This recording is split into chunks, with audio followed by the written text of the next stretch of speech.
on est Air Drone en fait, on est revendeur de systèmes de prise de vue aérienne, voilà. Donc on propose différents types de modèles, des modèles d'initiation et de modèles professionnels pour de la prise de vue. Ça c'est un pack prêt à être utilisé, c'est-à-dire que tout le matériel est inclus dedans et c'est fait pour emporter une petite GoPro, une caméra embarquée. Donc c'est limité pour de l'initiation au pilotage de drone et à l'utilisation de type microcoptère, multicoptère en fait. Et puis après on a d'autres systèmes avec des capacités d'emport plus importantes pour des 5D, des petites paluches Sony, etc. quoi. On vient de finir une presta en raid pour le film de Luc Jacquet. On a été 2 mois tourné en Afrique et au Pérou pour Luc Jacquet.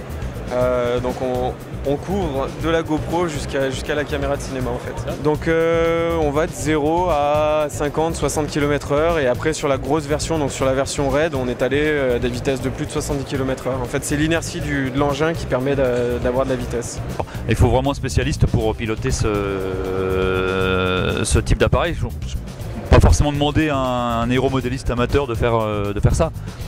Non, bah, celui-ci est très bien stabilisé en fait, donc pour un débutant c'est facile. Après quand on passe sur ces systèmes-là, c'est vrai que ça demande un petit peu plus de temps pour arriver à le piloter.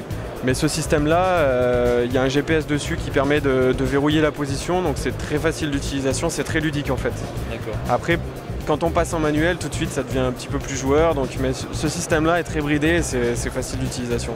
Et le modèle qui est ici, qui est un petit peu particulier, en fait, il a un parachute. Et celui-ci il répond aux normes de la DGAC, c'est-à-dire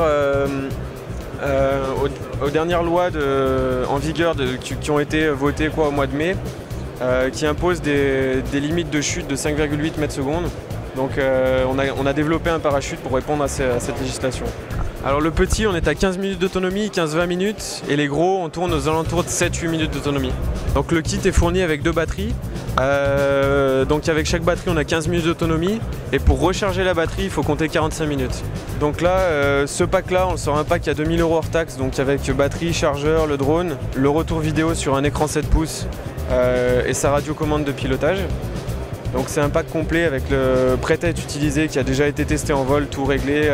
Oui, à chaque fois, de toute façon, pour filmer une zone, il faut demander l'autorisation. Ou ça peut se faire un petit peu à l'arrache. Alors, en France, hein. Jusqu'à mai 2012, c'était facile, entre guillemets, il n'y avait pas de législation. Mais à partir de mai, c'est vrai que maintenant, il faut impérativement avoir des autorisations parce que en cas de problème, il y a des responsabilités. Et maintenant qu'il y a un texte de loi, c'est difficile de passer outre, quoi. Donc c'est en préfecture, c'est des autorisations qu'on fait en préfecture. La machine est homologuée, elle est déclarée et les autorisations se font en préfecture.